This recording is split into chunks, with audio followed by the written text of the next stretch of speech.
अच्छा, जब से हमने बात की शुरुआत की है, ये पूरा अभी तक का पॉडकास्ट कर्म प्रधान रहा है ना। कर्म करो, ऐसा कर्म करो ना, ये सारी चीज़ें आपने बताई। अब मुझे ज़रा ये बताइए, कर्म तो हर कोई कर रहा है, दुनिया में कोई ऐसा शख्स है नहीं जो कर्म ना कर रहा हो।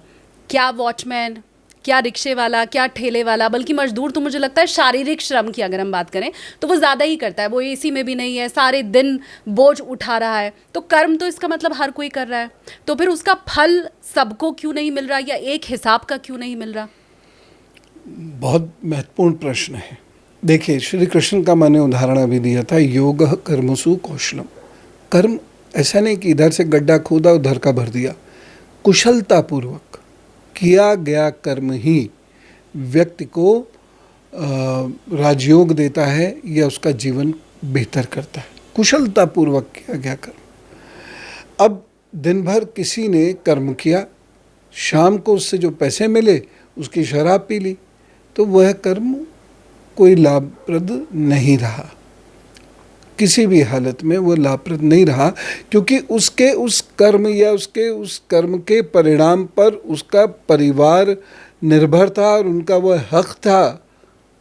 उसने सबका हक मार दिया और उसने शराब पी ली, दोस्तों के साथ मटगस्ती कर ली, गाड़ी घुमाने लग गए और पेट्रोल डीजल फूंक दिया। अकेले परिवार को आप एंजॉय करा रहे हैं, एक अलग बात है। तो कर्म कैसा कर्म? कर्म वो कर्म जिसके सुपरिणाम निश्चित फल देगा। ऐसे बहुत सारे मजदूर मैंने देखे हैं, उनके ऐसे बहुत सारे रिक्शे वाले मैंने देखे हैं, सब्जी बेचने वाले देखे हैं।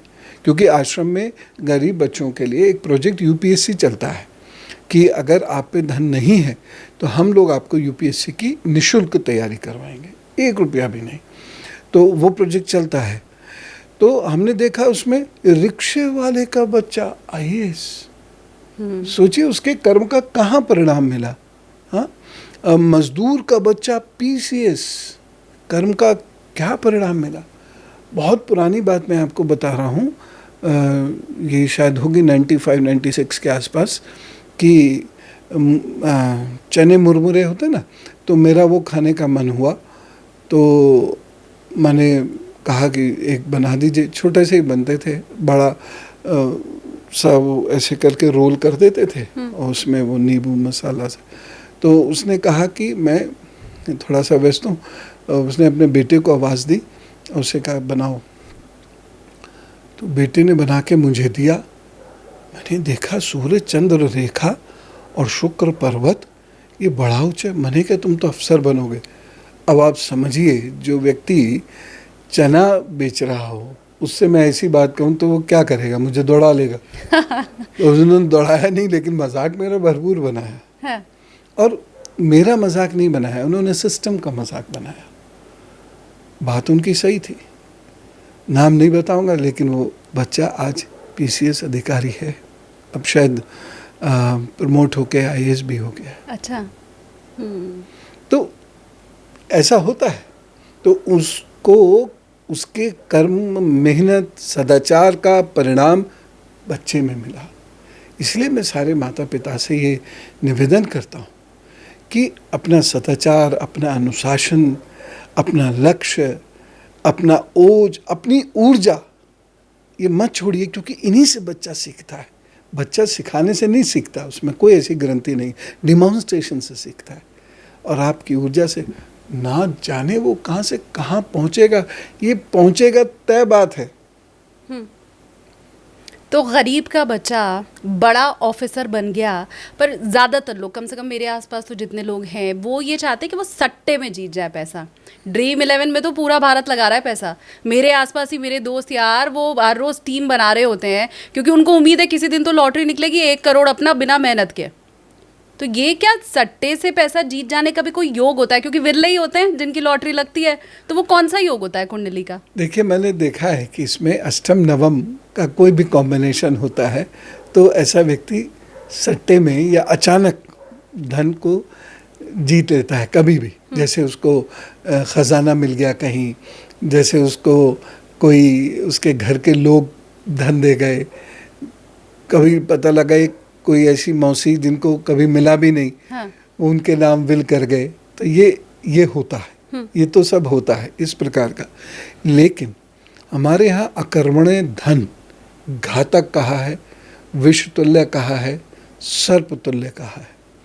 तो मैं सबसे ये निवेदन करूँगा कि अकर्मण्य धन की तरफ मत जाइए, अपना कर्म मत छोड़िए, काम करते रहिए।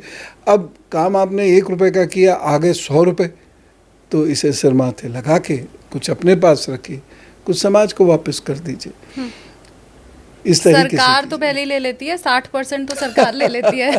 दे दिया समाज को, हो गया। सरकार ने 1 करोड़ में 40 लाख 60 लाख सरकार ले रही है, तो दे दिया समाज को। नहीं, हाँ बिल्कुल, ये बात तो सही है। हाँ। अब लेकिन एक चीज़ ये भी है ना कि सरकार अगर हमसे धन नहीं लेगी, मैं उसको थोड़ा लॉजिक और रेशनैलिटी के साथ लेना चाहिए। लेकिन अगर हम उसको धन नहीं देंगे तो फिर वो समाज का निर्माण कैसे करेगी? नहीं, तो इसको हम परोपकार के लिए दे रहे हैं ऐसा समझें, या अभी अलग से परोपकार के लिए करना है? नहीं, टैक्स हमारा कर्तव्य का निर्वहन है, जो धर्म है। हाँ। तो ये तो ठीक है, हमें देना चाहिए, हमें करना चाहिए। अब उसके बाद गरीबों को अलग खिलाना है? खिलाएं तो अच्छा है, ज़रूर खिला देना चाहिए, क्योंकि वो हम डायरेक्ट कर रहे हैं।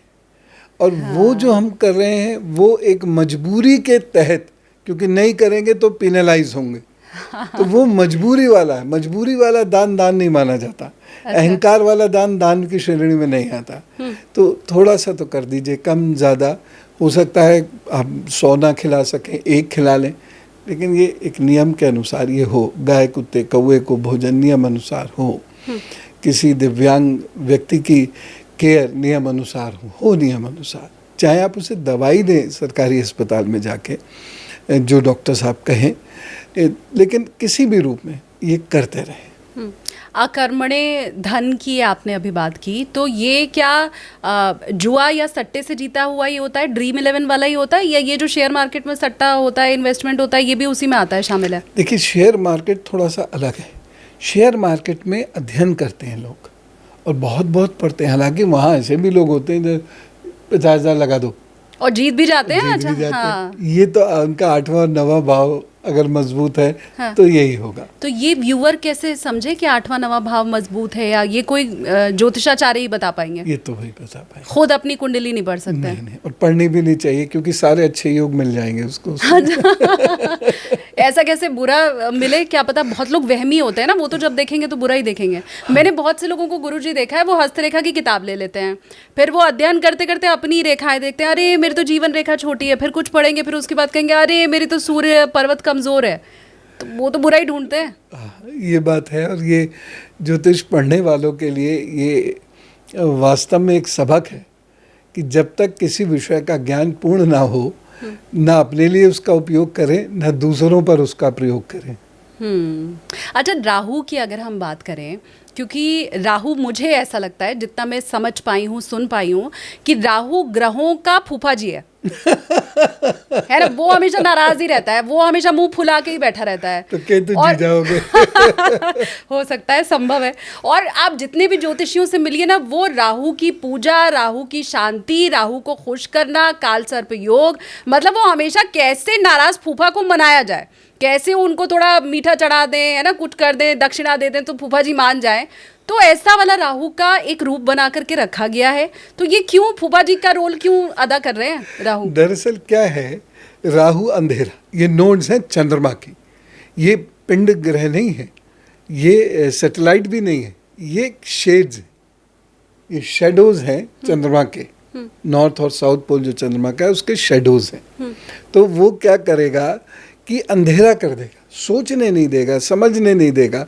जहाँ पर विनम्र होना चाहिए वहाँ गुस्सा करा देगा। कुछ भी ऐसा कार्य करेगा कि जिससे कि आपको नुकसान हो। आप खुद ही अपना नुकसान कर रहे होते हैं, वो उतर के थोड़ी आता है। हम खुद ही अपना गलत डिसीजन लेते हैं या गलत दिनचर्या हमारी होती है तो नुकसान हम कर लेते हैं। अब इस बीच में एक योग भी आ गया, वो कालसर्प योग जिसका आपने अभी उल्लेख किया। हम तो मानते नहीं। अच्छा। और हमने तो बहुत सारे लोग जो बड़े क्रिकेटर हैं, बड़े लोग हैं जो बॉलीवुड में हैं, या ऐसे बहुत सारे और लोग हैं, उनको हमने तो बड़ा पुष्पित पल्लवित होते हुए देखा है। मैं 1 मिनट रोक रही हूँ आपको। अब ये फिर टर्बुलेंस वाली बात आपने कर दी। पहले आपने कहा कि ये रत्न हीरा मोती पहनने से कुछ नहीं होता, फिर उसके बाद आपने कहा जादू टोना कुछ नहीं होता, हो ही नहीं सकता, संभव ही नहीं है। अब आप कह रहे काल सर्प योग भी मैं नहीं मानता हूँ ना, वो तो दुनिया को अब पता चल चुका है। जैसे कोरोना काल में सबको पता था ना कौन सी दवाई खानी है, तो जिसकी कुंडली में काल सर्प योग नहीं है वो भी ये जानता है कि भाई राहु केतु के बीच में सारे ग्रह आकर के बैठ गए, मतलब काल सर्प योग। अब ये नहीं होता, ये आप कैसे कह रहे हैं? क्योंकि इसका कोई प्रमाण नहीं है, ज्योतिषीय प्रमाण नहीं है। अच्छा, मैं ये भी मानता हूँ कि हर चीज़ का जो शास्त्रीय प्रमाण संभव नहीं, क्योंकि शास्त्र भी रोज लिखे जा सकते हैं, लिखे जाते भी हैं, लोगों की अपनी रिसर्च भी है। संविधान में संशोधन जैसे संशोधन हो ही रहा है। हाँ। तो वो सब संभव है, मैं इस बात को मानता हूँ। लेकिन राहु केतु एक्सिस से सारे ग्रह यदि उसके बीच में हैं तो नुकसान होता हुआ दिखे ऐसा कम हुआ है। अच्छा, एक ग्रह भी उस एक्सिस से बाहर आ गया, एक दो अंशों से भी, तो एक्सिस खत्म हो गई, क्योंकि ज्योतिष तो 2 दूनी 4 का विज्ञान है। तो अगर वो खत्म हो गई तो फिर हम क्यों कहते हैं कि राहु केतु? हम कहते हैं क्योंकि हम डरना चाहते हैं। अच्छा, मान लीजिए है, आपने भी देख लिया है, तो सारे ग्रह केतु से राहु के बीच में आ गए तो क्या कहेंगे? सीधा सा एक काम कीजिए, ओम नमः शिवाय 11 दिन प्रतिदिन 11 मालाएं कर लीजिए, बस मस्त रहिए। और ऐसे कपड़े जो डार्कनेस लाते हैं जीवन में, अगर किसी का राहु प्रभावी चल रहा है तो उस डार्कनेस से बचें, जैसे नीला है, काला है, पर्पल है, या आपके स्लेटी कलर्स हैं, बस वाइट पहने, येलो पहने, तो आपके जीवन में डार्कनेस से आपको बचाना है। अच्छा काम कीजिए, अच्छे लोगों से मिलिए, बुरे लोगों से मिलिए ही नहीं, नेगेटिव लोगों से मिलिए ही नहीं, मिलिए भी तो उनका असर अपने ऊपर होने मत दीजिए, अच्छे लोगों के साथ गप कीजिए, खत्म। हमने तो यही देखा। हाँ। और माता पिता की सेवा कीजिए, और फूफा ज़्यादा नाराज़ हो जाए ना तो उसका तिलक करके उसे भेज देते हैं। दोनों जीजा फूफा।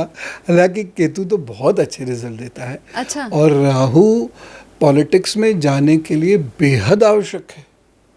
आप लोगों के बीच से नेता बने, इसके लिए अगर राहु का सहयोग नहीं है तो नहीं बन सकते। राहु और सूर्य ये दोनों बहुत महत्वपूर्ण ग्रह हैं कि आपको ऊपर ऊंचाइयों की तरफ से बड़ी प्रतिष्ठा दें।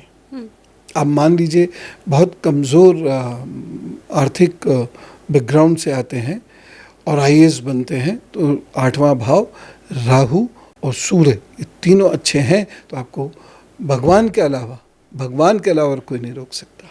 क्या बात है। अच्छा, एक चीज़ मैं हमेशा से जानना चाहती रही हूँ, ऐसा कहते हैं कि आपका बुध कमज़ोर है या बुध मजबूत है? शुक्र कमज़ोर है तो मतलब शुक्र से जुड़ा हुआ जो फल है वो थोड़ा कम मिलेगा, मजबूत है तो उससे जुड़ा हुआ बहुत मिलेगा।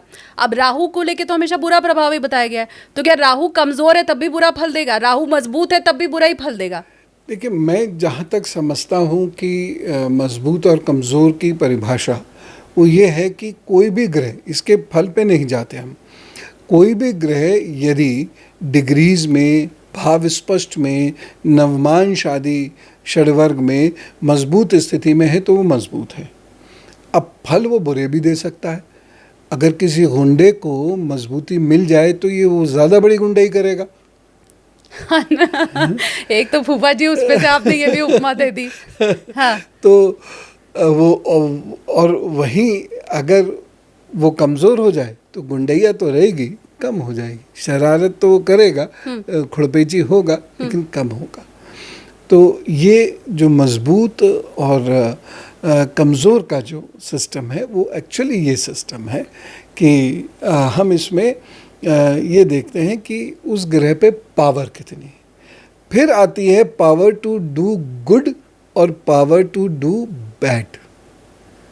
तो अच्छे फल देने वाला ग्रह अगर पावरफुल है तो अच्छे फल बढ़ेंगे, और अच्छे फल देने वाला ग्रह अगर पावरलेस है तो वो कम हो जाएंगे। बस, तो ये इतना भर हमें देखना होता है। अब इसी से राजयोग भी सीधा प्रभावित होता है। मान लीजिए राजयोग शनि से बन रहा है, शनि किसी का 2 अंश पर है, अब भाव स्पर्श में खिसक गया है, नवमांश में वो शत्रु नवमांश में है, कभी भी राजयोग का परिणाम नहीं मिलेगा। कहना भी नहीं चाहिए, मैं तो कहता ही नहीं राजयोग है। अच्छा ब्लेम अपने ऊपर क्यों ले। हाँ। अच्छा, अब एक आखिरी सवाल, जैसे जब हम सफ़र कर रहे होते हैं, हवाई सफ़र कर रहे होते हैं, तो उसमें ऑटो पायलट मोड एक आता है, तो ऐसा जीवन का कोई उक्ति या एक जीवन जीने की शैली कि सभी का जीवन ऑटो पायलट मोड में चला जाए, कोई दुख चिंता तकलीफ ना हो, कि आप बस इस हिसाब से चलिए, ये लाइफ का ऑटो पायलट मोड है? कभी नहीं आता। जीवन की जो सड़क है, आपके विमान का जो रनवे है, हाँ, कभी भी एब्सोल्यूट स्मूथ नहीं होता। भगवान के जीवन का नहीं हुआ, हम तो साधारण मनुष्य।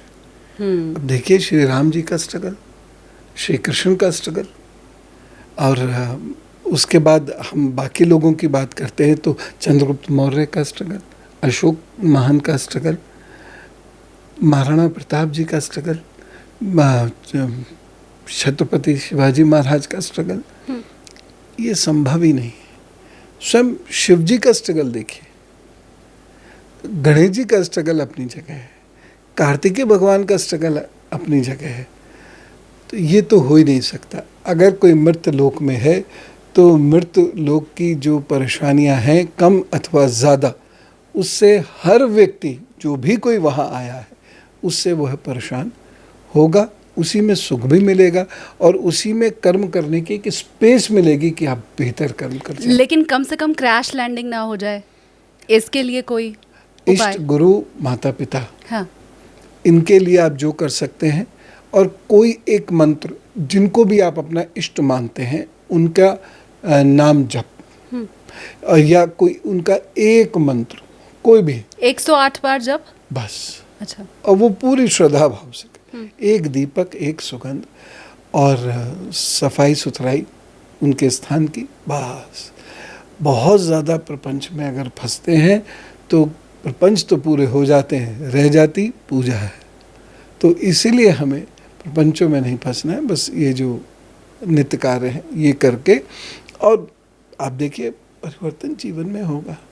एक साधे सब सदे, सब साधे सब जाए। क्या बात है। पूरे जीवन में ये मैंने तो खैर मेरे अनुभव में तो है ही है, और भी बहुत विद्वान लोग जो वास्तव में विद्वान कहे जाने चाहिए, उनसे जब मिला, तपस्वी तपोनिष्ठ लोगों से जब मैं मिला, तो उनका जब दर्शन लाभ मिला तो सब में मैंने यही चीज़ देखी कि उनका यही नियम था, एक साधे सब सधे, सब साधे सब जाए। तो एक इष्ट, एक गुरु, एक माता पिता, एक समाज, बस इस तरह से अपने जीवन को लेते चले, निश्चित रूप से आप सफल होंगे। आपकी कुंडली में राजयोग नहीं है तो बनेगा, ये मैं दावे से कह रहा हूँ आपसे, आपके इस शो पे। क्या बात है, बहुत शानदार गुरुजी, और बहुत शुक्रिया। ये जो आपने आखिर में हमने अंकल के साथ जो शुरुआत की थी ना, वो वाला जो टिप दिया है व्यूवर्स को, वो मुझे लगता है धन्य हो गए होंगे सारे लोग। बहुत शुक्रिया, आपने अपना समय दिया। और यकीन मानिए, मैं आपको ये बता रही हूँ, हम ये पूरा रास्ता जब मैं यहाँ आश्रम तक आई थी गुरुजी, तो एक तो बहुत शांति का अनुभव हमने किया। यहाँ आश्रम आने के बाद एक अलग सुकून मिला, और आपकी जो छवि है बहुत सौम्य है, बहुत शांत है। तो आपसे बात करके और जो सुकून और ठंडक मिलती है वो मुझे लगता है कहीं दूसरी नहीं मिल सकती। बस मैया का आशीर्वाद है, यहाँ पर गुरु महाराज की उपस्थिति है, इसलिए सबको यहाँ अच्छा लगता है। मेरा तो ऐसा कुछ नहीं, ना मुझसे कुछ आता है। बस आपसे पुनः कहूँगा, जैसे जब जहाज़ से लोगों को जाने के लिए कहा जाता है, सफ़र में साथ देने के लिए शुक्रिया, फिर आइएगा, सेवा का मौका दीजिएगा। बहुत शुक्रिया गुरुजी। और इसी के साथ ये हमारी सेफ लैंडिंग आज हो गई है। मैंने बहुत से टेढ़े मेढ़े सवाल आपसे पूछे गुरुजी, लेकिन आपने बहुत शांति से सबका जवाब दिया, और इसीलिए कोई यहाँ पर हमारी इस यात्रा में कोई असुविधा नहीं हुई है, बिल्कुल सेफ लैंडिंग यहाँ पर हुई है। तो बहुत शुक्रिया आपका भी गुरुजी, और आगे भी देखते रहिए पॉडकास्ट, ज्योतिषीय पॉडकास्ट, और ये सफ़र भी आगे आप तक पहुँचता रहेगा।